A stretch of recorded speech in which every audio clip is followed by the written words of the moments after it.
Assalamualaikum dan salam sejahtera. Anda bersama saya Kabir Aziz dalam rancangan Awani Pagi, dan pada Awani Pagi hari ini kita akan bincangkan tentang satu topik yang menarik, iaitu tentang kesedaran autism. Peka seawal mungkin, bertindak sepantas mungkin. Jadi autism bukan sekadar isu perkembangan kanak-kanak, tetapi satu cabaran hidup yang memerlukan pemahaman, kesedaran dan tindakan awal daripada semua pihak. Di Malaysia, kesedaran terhadap autism semakin meningkat, namun masih ramai ibu bapa yang keliru antara kelewatan perkembangan biasa dengan tanda-tanda awal autism. Justru penting untuk kita faham bahawa intervensi awal mampu mengubah masa depan anak-anak yang berada dalam spektrum ini. Jadi hari ini bersama saya di studio ialah Dr. Nadiah Azri Syam, seorang pakar pediatrik dari UiTM Private Specialist Center, untuk membincangkan bagaimana ibu bapa, guru dan juga masyarakat boleh mainkan peranan penting dalam menyokong anak-anak autism. Jadi Assalamualaikum dan selamat pagi Dr. Nadiah. Selamat pagi. Salam Kabir. Doktor sihat Doktor? Alhamdulillah sihat pagi Ni ni. Doktor first time ada dekat Awani Pagi. Ya, Alhamdulillah. Ya, Alhamdulillah. First Jadi time. hari ini kita membincang tentang topik tentang kesedaran autism untuk ibu bapa dan juga masyarakat Betul. di Malaysia. Jadi Mm-mm. untuk pertamanya kita nak tahu sebenarnya pada umur berapa kita sebagai ibu bapa boleh tengok anak kita umur berapa untuk buat saringan autism tu dekat mana-mana pusat kesihatan. Okey. Autism ni actually topik yang sangat bagus untuk semua orang, especially ibu bapa yang ada anak kecil. Okey. Autism ni adalah masalah perkembangan dan bukan masalah yang berjangkit-jangkit.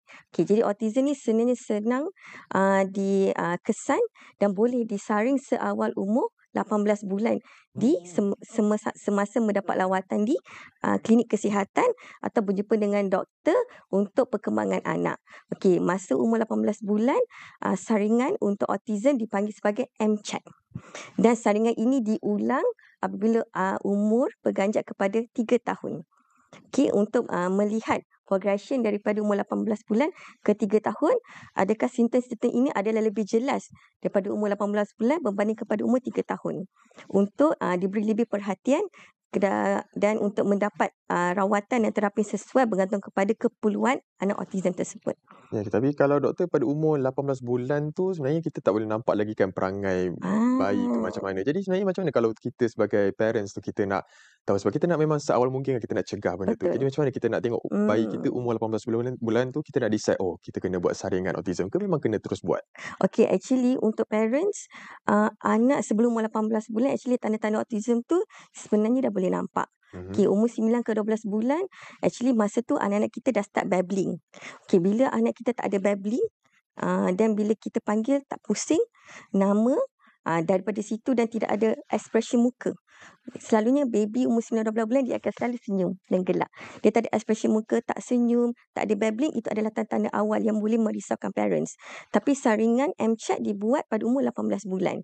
Bila saringan MCHAT ni memang penting. Tapi ada juga kadang-kala saringan ini tertinggal. Sebab kita default appointment.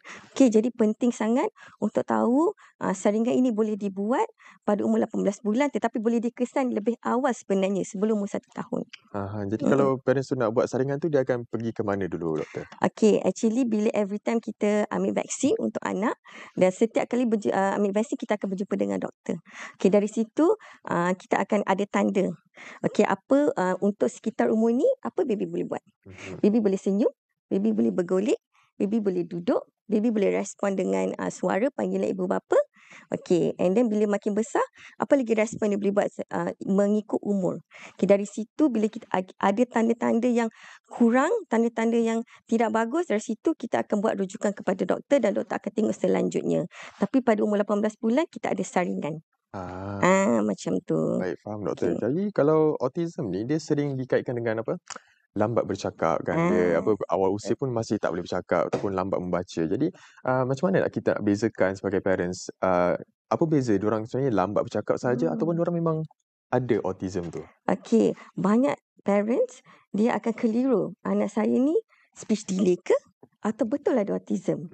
Okey, speech delay ni actually lebih kepada kanak-kanak yang biasa membesar tetapi ada masalah gangguan percakapan. Okey, sama ada sepatutnya anak kita pada umur 1 tahun perlu ada one meaningful word. Okey, seperti boleh panggil ibu atau ayah atau bola atau susu tapi bermaksud. Maknanya at least one meaningful word by 1 year old. Okey, tapi kalau umur 3 tahun, 4 tahun langsung tidak bercakap. Langsung tiada meaningful word. ataupun hanya ada satu atau dua perkataan dan lebih kepada jargon words, means perkataan yang tidak bermaksud. Okey, itu adalah tanda-tanda yang bahaya, lambat bercakap. Okey, dan bahasa yang tidak betul. Okey, lambat bercakap ni dia speech delay, dia lambat bercakap tapi dengan dia ada tunjuk tanda-tanda lain. Dia hanya lambat bercakap tapi bila kita panggil dia akan pusing. Dia tahu nama dia. Kita bagi arahan ringkas, dia boleh buat. Ambil barang ni, ambil bola ni, dia akan datang pergi ambil, bagi kat kita. Okey, bila dia cakap dengan kita, dia akan tengok eye contact. Okey, itu hanyalah speech delay. Bila dia ambil mainan, dia main-main, dia akan ambil mainan tu, dia akan bagi kat kita, dia panggil, tengok mainan dia. Okey. Tapi kalau autism, tidak bercakap atau sangat lambat bercakap, 4 tahun hanya ada satu perkataan. Bila bercakap, dia tidak pandang kita. Dia akan tengok, kalau tengok pun, tengok ikut mata. Ataupun langsung tak tengok, ataupun brief eye contact. Tengok tapi tengok pandang tempat lain. Bila kita panggil nama 3-4 kali, susah nak pusing. Sebab dia, orang kata bermain sendiri, bermain dalam dunia sendiri. Dia lebih attach kepada persekitaran, permukaan dan bukan emosi dengan orang. Jadi kalau ada ke autism pula yang macam banyak bercakap pula? Kalau ada. Okey, ada. Autism ni dia bergantung kepada spektrum. Itu kita panggilkan autism spectrum disorder. Maksudnya autism ni bergantung kepada tahap mild, moderate, severe dan dia punya autism ni sendiri dia boleh berbagai-bagai. Okey, jadi daripada tak bercakap langsung ataupun boleh bercakap ataupun bila terlebih cakap dia mungkin ada sekali dengan aktif ADHD, iaitu hyperactive attention deficit, hyperactive disorder. Memang akan ada lah kalau tu. Yes. Tu kira severe autism. Okey, bukan severe autism, actually non-verbal. Kebanyakannya mereka tak bercakap. Usually yang autism yang boleh bercakap adalah seperti mild autism, autism yang ringan. Okey, tetapi cara bercakap dia agak lain sedikit. Okey, dia bercakap, dia tak tengok muka. Dia bercakap, perkataan yang dia gunakan adalah jargon words. And then mungkin kita dekat dominant language kita dekat rumah adalah bahasa Malaysia. Kita cakap bahasa Melayu tapi dia hanya bercakap English. Sebab dia rigid kepada bahasa itu, dia hanya akan bercakap bahasa Inggeris. Jadi kita yang terpaksa tukar bahasa kita untuk bercakap dengan dia. So kita kena tukar bahasa kita, dominant language kita bahasa Melayu kepada English untuk bercakap dengan dia. Sebab dia tak akan tukar. Sebab dia adalah rigid dari segi bahasa. Tapi dia boleh bercakap. Sebab diorang pun ada consume content mungkin dalam bahasa Inggeris. Diorang pun serap content tu dengan cepat kan, doktor? Betul. Jadi kalau mengenai pencegahan autism tu kan, boleh ke sebenarnya dia dicegah guna vaksin? Dan boleh ke dia sembuh sepenuhnya atau memang akan selamanya dia ada that autistic spectrum tu? Okay, actually autism spectrum disorder macam ni. Dia bukan tiada kaitan dengan vaksin. Memang dah berpuluh tahun kajian dijalankan memang menunjukkan tiada kaitan antara autism dengan vaksin. Okay, and then autism sendiri bukan boleh dipulih sepenuh. Bukan boleh dipulih kerana autism ini bukan penyakit berjangkit. Autism ini masalah perkembangan otak yang mempengaruhi cara seseorang itu berkomunikasi, interaksi dan memahami cara persekitaran dunia sekeliling dia. Jadi kalau memang diorang akan sentiasa ada autism tu, adakah diorang macam nanti bila diorang dah lalui perubatan tu, dah lalui terapi tu, macam dah tak tunjuk simptom langsung dah? Okey, macam ni. Autism dia akan ada dari kecil sehingga dewasa. Okey, bila kita kesan awal, kita akan ambil tindakan awal. Tindakan awal itu termasuk sokongan dan terapi yang sesuai bergantung kepada tahap autism dan keperluan sokongan anak tersebut. Okey, bila kita intervensi awal, kita akan beri peluang kepada anak ni untuk mendapat bimbingan yang sesuai untuk dia membesar, berdikari, berfungsi dengan normal, dengan baik untuk masyarakat. Jadi dia boleh untuk seperti orang yang mild autism boleh bekerja, boleh belajar dan boleh some of them actually dia ada extra level of intelligence compared to normal people. Ya betul. Dan doktor, berkaitan vaksin tu sendiri, mungkin ramai ibu bapa sebenarnya diorang akan takut sebab ada memang stigma kata vaksin ni boleh sebab autism. Jadi mungkin menurut pandangan pakar, boleh luruskan fakta-fakta tentang vaksin memang tak sebab autism langsung, boleh bagi pesanan kepada ibu bapa. Okey, betul. Vaksin banyak sebelum ni ada orang kaitkan vaksin MMR dengan kejadian autism. Okay. Sebenarnya, and then selepas itu banyak lagi kajian dijalankan dan membuktikan dengan kukuhnya tiada langsung kaitan any vaksin dengan kejadian autism. Okey, autism ini adalah perkembangan otak. Ada masalah perkembangan dalam otak yang tiada kena-mengena dengan penyakit berjangkit. Okey. Jadi doktor, kalau tentang budak autism pula, adakah dia dikira budak istimewa yang perlu ke sekolah istimewa ataupun dia boleh je masuk sekolah biasa sebenarnya? Sebab ramai orang fikir, diorang kena pergi ke sekolah istimewa sebab kena ada layanan yang istimewa untuk diorang. Tapi boleh ke diorang pergi ke sekolah kebangsaan biasa macam tu? Okey, mari kita betulkan fakta kita anak-anak autism mesti penerimaan masyarakat. Okey, kita menerima dengan baik, kita memahami kehendak mereka. Anak-anak autism ini bukan anak-anak istimewa tetapi mereka adalah unik. Mereka adalah berbeza because cara mereka berfikir adalah berbeza berbanding kita. Okey, tahap autism yang ringan boleh pergi ke sekolah biasa tapi dengan terapi. Okey, pergi sekolah biasa tanpa terapi mungkin agak menyukarkan kerana some of them macam saya beritahu diorang ada higher intelligence. Diorang sangat pandai. Okey, moderate to severe, sederhana ke teruk, kebanyakan anak autism ini tidak boleh bercakap. Okey, jadi mereka lebih sesuai kepada sekolah pendidikan khas. Okey, yang ada terapi di dalam sekolah memberikan sokongan yang lebih kepada masalah mereka. Adakah diorang punya level of intelligence tu kat certain subjek je doktor, macam matematik saja ke, sains saja ke, bahasa saja ke? Okey, jadi bila kita buat terapi awal, okey, kerjasama antara terapi dan ibu bapa untuk membimbing anak-anak autism ini, kita dapat mencari actually diorang punya potential tu dekat mana. Okey, potensi kalau bahagian matematik, kalau bahagian art, kita akan lebihkan sokongan, berikan positif impact so dia akan boleh berdikari, dia akan berfungsi dengan lebih baik. Jadi kalau contohnya anak autism tu pergi ke sekolah biasa, macam mana sebenarnya cara sekolah tu nak sokong dia supaya dia punya terapi tu, adakah terapi tu perlu dilakukan di sekolah juga selain di rumah ataupun macam mana doktor? Okey, macam ni. Terapi betul, kalau terapi di sekolah tu adalah sekolah pendidikan khas.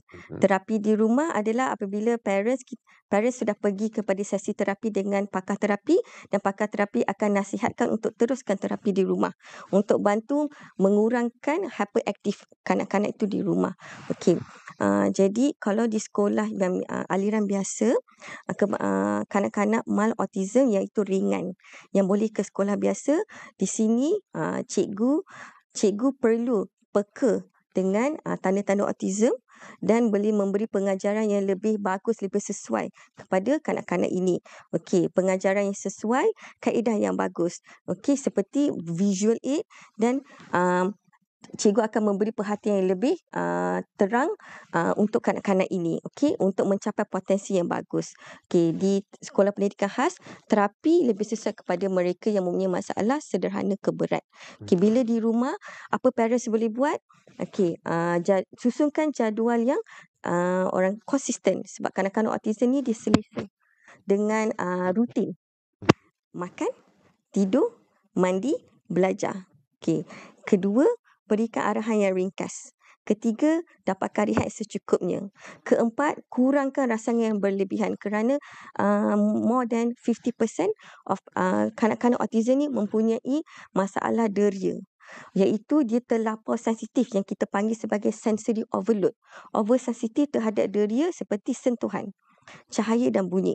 Bila ada terlebih rangsangan, mereka akan jadi gelisah, tidak tenteram dan orang kata meltdown, yang akan tantrum dan mengamuk.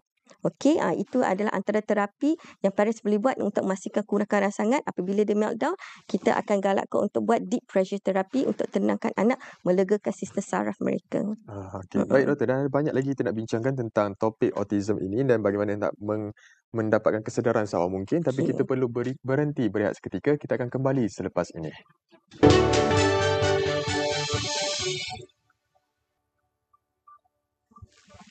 Baik, bertemu kembali dalam rancangan Awani Pagi dan kita masih bersama dengan Dr. Nadia dalam pembincangan tentang kesedaran autism dan hendak mendapatkan rawatan secepat mungkin. Jadi doktor, sebelum ni kita bincangkan tentang bagaimana hendak mendapatkan saringan awal tentang autism dan bagaimana hendak kita pastikan bahawa mereka adalah betul-betul ada kecenderungan autism itu dan bukan sekadar ada masalah lembab bercakap atau sebagainya. Tapi kita juga nak tahu doktor, sebenarnya punca autism tu datang daripada mana? Adakah dia genetik? Adakah dia punca daripada pendekatan ibu bapa yang salah daripada usia yang awal bayi tu? Okey. Ramai ibu bapa rasa stigma apabila anak dikaitkan dengan autism, kerana ada masyarakat melabelkan ibu bapa tidak pandai mendidik anak. Kerana ini anak anda menjadi autism. Itu adalah fakta yang salah. Okey, autism ini dia boleh dikaitkan dengan genetik. Okey, maknanya ada kecenderungan autism jika ada keturunan. Maknanya ada keturunan di sebelah ibu atau di sebelah ayah. Ada juga kes yang adik-beradik adalah autism. Maknanya kuat dari segi genetik. And ada juga sebenarnya langsung tiada sejarah autism dalam keluarga. Terjadi dengan sendirinya. Memang tiada kena-mengena dengan cara didikan anak. Ataupun ada satu lagi soalan yang selalu saya dapat dari parents. Adakah sebabkan ibu tu mengandung? Salah ibu. Cara ibu tu mengandung, apa yang ibu tu makan masa mengandung. Banyak orang tanya kat saya, sebenarnya tak ada kena-mengena juga dengan apa yang ibu tu makan semasa mengandung menyebabkan anak ni dilahir sebagai autism. Okey, baik, faham doktor. Dan mungkin tadi kita ada sentuh tentang bagaimana terapi mereka untuk ke sekolah biasa atau sekolah peralihan yang khas. Tapi kita nak tahu juga untuk ibu bapa di rumah sana, jika anak mereka memang ada autistik, kecenderungan autistik itu, bagaimana kalau mereka nak handle mereka yang hyperaktif dekat rumah? Sebab memang kalau kita tahu, budak-budak autism dia yang hyperaktif memang sangat hyper. Mereka akan banyak bercakap, banyak bergerak. Jadi macam mana mereka nak handle tu? Mungkin dia pun seawal umur 4 tahun, 5 tahun pun dah boleh nampak kecenderungan. Betul. Okey, kalau itu yang pentingnya bila kita peka awal, saring awal dan mulakan terapi sokongan yang intervensi yang awal, jadi kita dapat bimbingan yang bagus, kita boleh nampak potensi anak kita untuk berkembang dengan lebih bagus. Okey, kalau di rumah, parents yang dah pergi terapi dia akan tahu apa yang perlu dibuat di rumah. Okey, untuk mengurangkan hyperaktif anak ini. Dia ada dua cara, terapi dan ubatan. Okey, ubatan ni atas nasihat doktor pakar. Jika anak ni memulai tahap autism yang sederhana ke teruk, memerlukan ubat untuk menenangkan mereka, doktor akan berikan. Okey. Satu lagi adalah terapi yang parents boleh buat di rumah. Ada parents dia akan adakan satu bilik khas untuk anak autism. Okey, yang dalam bilik tu ada mengandungi macam-macam peralatan yang khas untuk menenangkan mereka. Okey, salah satu sofa yang lembut. Okey, cara diorang bermain pijak di atas bantal.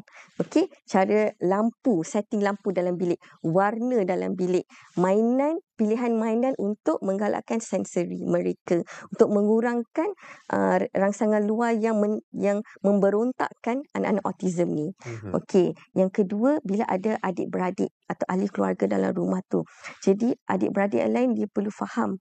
Ada satu adik-beradik lain boleh faham yang ada satu orang ni dia ada masalah autism dan diorang berikan lebih perhatian dan tidak orang kata mengecualikan adik yang ada autism ni. Contohnya abang dia tak nak main dengan adik autism ni sebab tak suka, sebab adik ni tak boleh bercakap, tak best main. Jadi dia pinggirkan. Jadi adik autism ni dia sangat terasing. Memang dia akan main sorang-sorang, tapi dia bila abang ni dia tak bagi perhatian, dia akan pinggirkan terus, jadi ni tak bagus. Okey. And then ketiga, parents akan pastikan rutin yang tetapkan rutin yang konsisten, sebab anak-anak autism ni dia selesa dengan setiap jadual yang teratur. Makan, minum, tidur dan belajar. Okey. And then selain itu, kalau ibu bapa jangan bandingkan anak-anak, bantu mereka. Walaupun mereka autism, mereka ada emosi. Jangan bandingkan anak-anak autism dengan anak-anak yang lain. Adakah mereka memang sensitif betul dengan emosi kalau anak-anak autism ni, doktor? Ya, macam kebanyakannya mereka adalah ada masalah sensory overload. Okey, masalah sensory overload ni yang dia terlampau sensitif dengan deria. Okey, sentuhan bunyi persekitaran, okey, kedudukan mereka, postur badan. Tetapi yang emosi tu kebanyakan mereka tidak menunjukkan emosi. Contohnya, kalau kita jatuh, kita jatuh, kita ouch, sakit.